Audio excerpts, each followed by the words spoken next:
Thank you guys for tuning in today, and welcome to another episode of The Source, where we interview researchers, policy experts, whistleblowers, or former insiders. My name is Zan Raza, and today we'll be talking to Omar Ocampo from the Institute for Policy Studies. He's a researcher there and focuses on inequality and the common good. Omar is also part of a Latin-based grassroots organization called Mi Gente. Omar, thank you so much for your time today. Thank you for having me. Omar, you were part of a team that recently released a report called Billionaire Bonanza 2020, Wealth Windfalls, Stumbling Taxes, and Pandemic Profiteers. In this report, you reveal how billionaires saw their net worth and wealth increase during the recent pandemic. Before we examine this report, could you set the stage for us and first talk about the methodology that your team employed and whether you were faced with any shortcomings in your research? The Institute for Policy Studies, every year, we release a report on billionaires and see how they're doing. So we actually thought that, this year was actually kind of interesting because Forbes released their annual list, and they basically said, and they asserted that the rich are not immune to the economic impacts of the coronavirus, and that their wealth has actually taken a dip. So when we looked at it initially, if you compare like March 2019 to March 2020, there actually was a dip. So, but we wanted to see what the trajectory of billionaire wealth would be like throughout the pandemic. So we began to track it. So our methodology pretty much centered on using the databases that Forbes and Bloomberg has. So they both have live billionaire trackers, and basically we would just pull that data, analyze it, and then that's how we got some of our findings. So of course, some of the findings of our report is that since 1990, billionaire wealth has increased over 1,000%, while the median household wealth has increased just a mere 5% in basically the same period. So the rich are getting richer during the pandemic, and the pandemic is actually not the great equalizer as some people were trying to argue. And since March 18th, when Forbes finalized their list, billionaire wealth actually increased $282 billion. And as of today, it's over $400 billion. Okay, we'll dig deeper into that, but for our younger viewers, could you clear up some terminologies that are used, for example, net worth, wealth, income, because sometimes these are all mixed up and there's no differentiation made. Could you just clarify these terms before we dig deeper into this? Yes, absolutely. So net worth and wealth, it basically means the same thing. So it's basically assets minus debts. So if you have more assets than debts, then you have a positive net worth or wealth. And if it's in the negative, that means you have more debt than basically what your house is worth or what's in your savings account. Then you have a negative net worth or wealth. And the income is just basically your earnings. So it could be, basically what you earn from work. So, your salary. So there's a difference between income and wealth. I would like to focus back on the 90s. You already mentioned very briefly your report traced the growth of wealth of the billionaire class since the 1990s. And what I found really interesting is it compared it to the growth of wealth, if we could even call it growth of the wealth, of the median households, the average people. Could you provide us some stats and figures or main findings during just this particular period? Basically, since the 1990s, there's actually been an upward trajectory for both median household wealth and also for the billionaires. But then things actually start to shift once we have the 2008 economic crash. And there's basically a dip for both. So there's a lot of wealth that gets wiped out. But for the billionaire class, they were able to recover to their pre-2008 levels in basically 2 years. And the same cannot be said for your average household. And in fact, it actually hasn't recovered to their pre-2008 level, so it's still like underneath. And what's I think what makes this pandemic even more heartbreaking is that the middle class and the working class, they're starting to rebuild their wealth up, and then now you have this pandemic, and it's basically just going to wipe away everything they have been working hard for basically the past 12 years. So not only have they not recovered to their pre-2008 levels, whatever gains they were able to make within the past 12 years is now gone. Let us move to the corona pandemic. You already touched upon it. The feeling that you get, like when you watch the television, that is, we are all suffering as a society collectively, economically, and this is what your report dissected. You get the feeling that we are part of the same sinking boat. Talk about how the average person. You mentioned something called negative wealth. And could you talk about that concept and how the average person during this pandemic was affected with this concept? Yeah, so I think a lot of this is also racialized.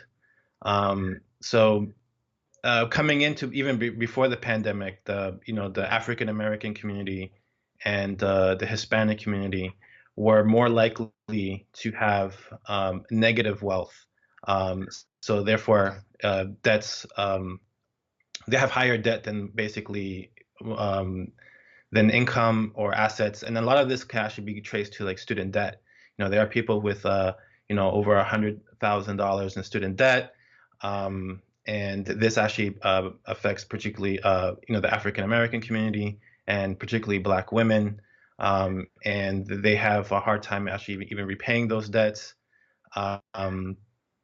And 15 years after they graduated, they don't even have $1 that actually goes against the principal, so the interest rates are through the roof. And basically, and with the advent of the coronavirus, African Americans and Hispanics are more likely to be laid off from their jobs, mainly because they're overrepresented in many of the sectors of the economy where the social distancing mandates actually halts economic activity. So since they possess less wealth, they don't have like a buffer they don't have the assets to help, so they can maintain their current consumption levels. Yeah, that's basically the issue. So basically, one expense comes along the way, unexpected expense, and they're completely wiped out. Then have to get governmental support. Is that what you're trying to sum up with negative wealth?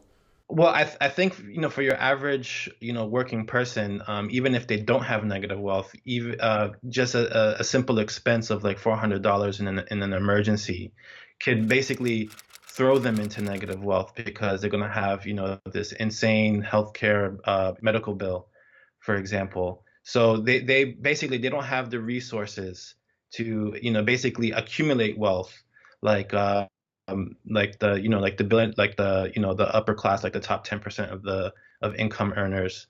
And unfortunately, government policy doesn't favor them. Government policy usually always favors people who already have wealth. So this is why they're able to increase their wealth in such a short period of time. It would be interesting to talk about the underlying mechanisms that lead to such massive wealth accumulation into the hands of a very few sector. Is this all happening naturally, or is the billionaire class following a certain strategy, tactics, methodology that ensures that the wealth flows into one direction? And if yes, what is it? This is a very good question. I do think that when it comes to technology, there is almost a sort of a natural way for such concentration, because in my opinion, when digitation occurs, it actually creates winner-take-all markets. So whenever a market becomes more digital, the more likely it is for that market to be absolutely dominated by a small group, because no one is interested in downloading the 10th best GPS traffic app when you have access to the top 2 or 3. But I think there's a lot of strategies that the billionaire class deploys in order to amass wealth. So one obvious one is that they basically, since the 1980s, they have systematically undermined unions. So they're more interested in increasing profits at the expense of higher wages for workers and for benefits. They do not pay their workers according to their productivity. And of course, they use this wealth to influence the political process, to corner markets, to get subsidies, to get bailouts, and basically to decrease their taxes. And I think this is all the logical result of the Reagan-Thatcher revolution that started in the 1980s. These policies created the conditions for vast wealth inequality and for wealth to be basically transferred to the top. Who are these billionaires who profited right now recently? What names stand out for you? So I think the most obvious is Jeff Bezos. His wealth has increased, it's an extraordinary how much it has increased. So when he started off the year, his wealth was at 115 billion. When our report was released, his wealth went up to 140 billion.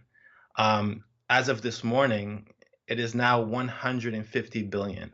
That is basically a 35 billion increase, if my math is correct, in just about 5 months. And this is larger than the GDP of Iceland, just to give it perspective. And I think this is because the pandemic is playing to all of Amazon's strengths.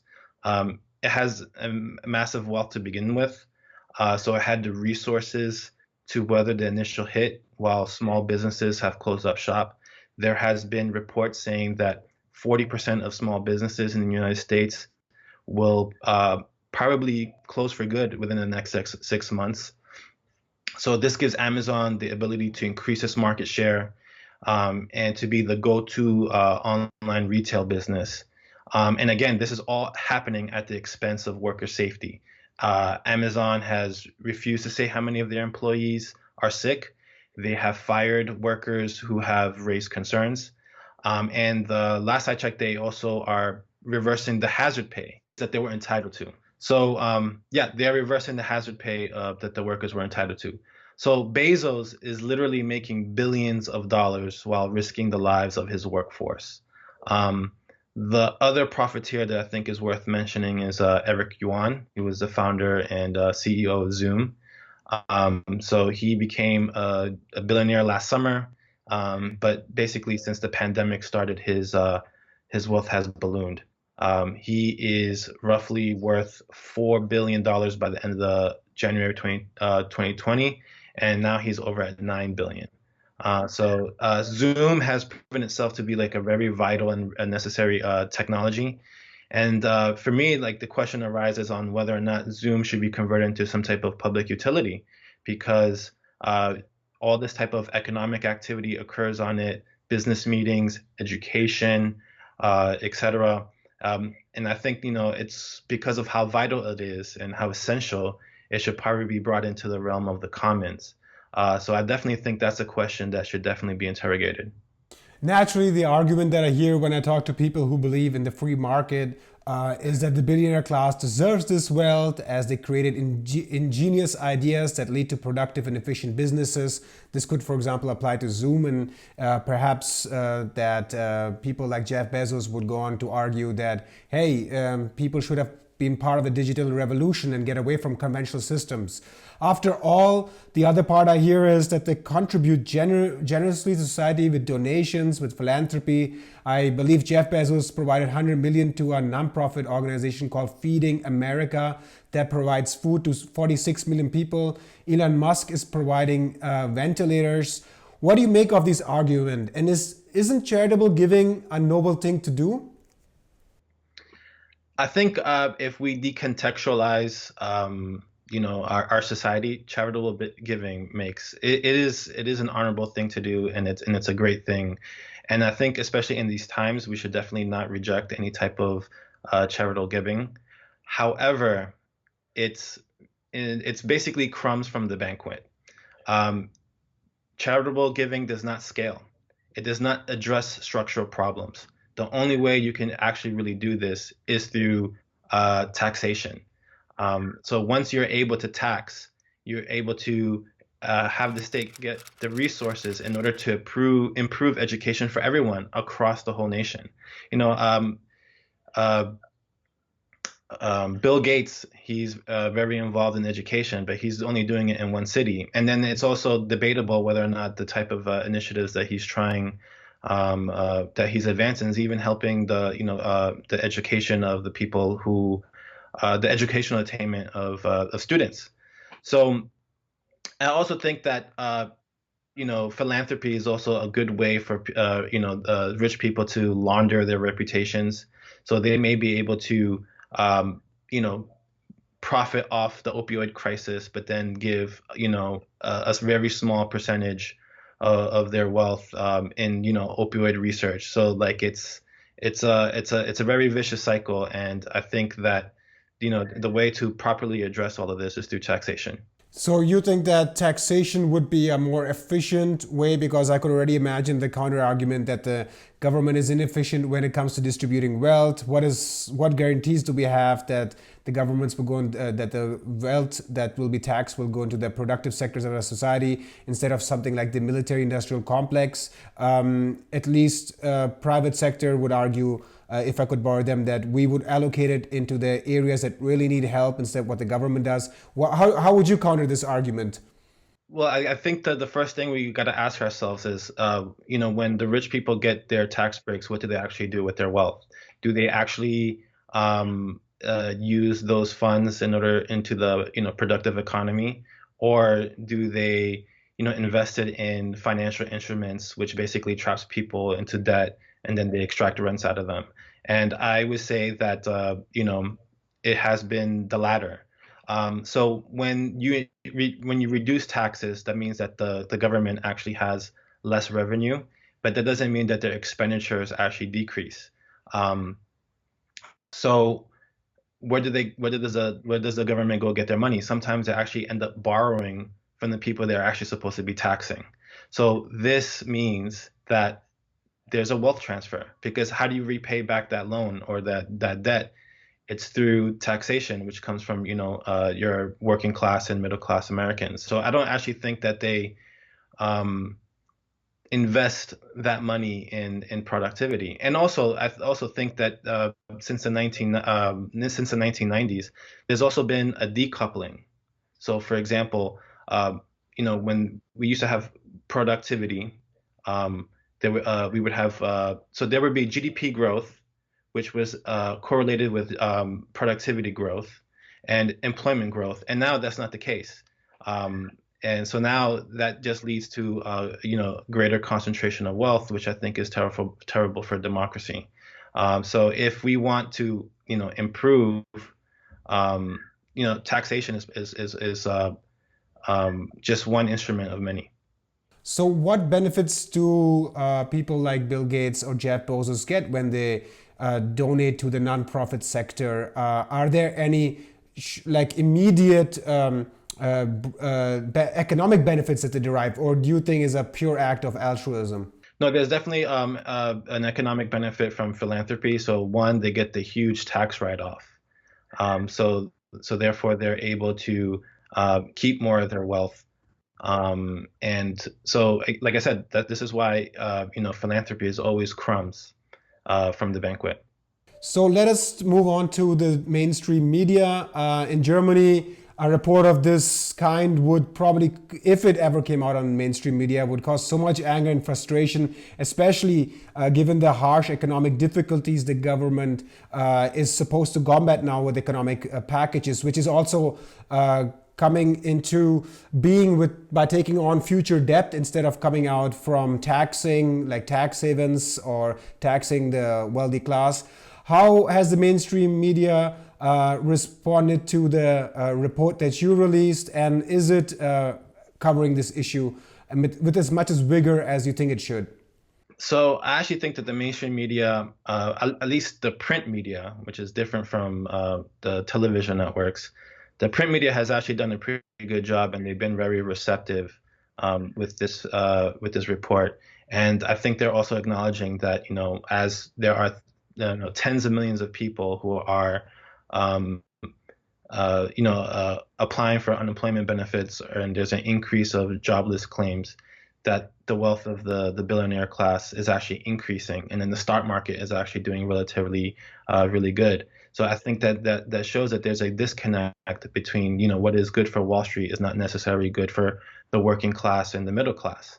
I think that from my point of view, I actually haven't seen much coverage on the television networks, and I think that's where we need to target more, and that's the ones we need to speak about, because they have a much wider audience. People are more receptive to watching visual media than to actually read print media.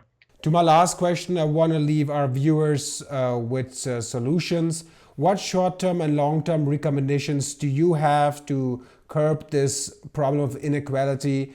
And are there any candidates at the moment, in your opinion, that are talking about this and recommending exactly what you proposed in your report? Yeah, so I can name two solutions in the short term. So the first would be a levy an excess profits tax. So the prices of commodities are going up, and there are some corporations who are making a lot of money right now, and that with a tax on excess profits, we can actually use some of those resources to help those who are in need right now. And the second one would be an emergency millionaire income tax. So basically, anyone who's making over $2 million a year, there would be a 10% tax on their income. And basically, that is just 1% of the population. Only 1% of Americans make more than $2 million a year. So I think these two measures will definitely help ensure that we have the resources to help those in need. Like I said previously, billionaire and millionaire philanthropy just does not scale. For long term, we can actually keep the millionaire surtax in place in the post-pandemic, and we have estimated that could raise over $600 billion in 10 years. And if we can combine that with a more progressive estate tax or a wealth tax, which is great because they're taxing non-productive income, basically, then it will help expand opportunity by funding education, healthcare, and maybe even new initiatives like the Green New Deal. With that said, on a personal level, while I do think that taxation is absolutely necessary to expand opportunity and reduce inequality, I don't think it is enough, mainly because the ultra-rich are always going to resist measures to seek a redistribution of wealth. And they have the resources to basically resist it and resist it successfully. So I feel like there could be a focus on pre-distribution, and I think that must accompany all the aforementioned measures. So this can be done by growing the labor movement, where workers can participate in the management of their companies and negotiate what shares of the profits can go to shareholders and owners, and what share goes to labor. And I would also, be the advocate for, worker ownership and having democracy at work, where workers themselves can decide how to distribute the surpluses that they produce. And I think that, this pandemic highlights the necessity for that. So therefore, workers can also decide whether or not it's safe for them, to, reopen their businesses and not risk anybody's lives. Now, I think there are many politicians who are now in favor of this. They're mainly on the Democratic Party. So they're not, what we would consider conservative or moderate Democrats. But definitely on the progressive wing of the Democratic Party, we see support for these policy proposals. For example, Cory Booker of New Jersey, he wants to modify the estate tax, for example, and make it higher.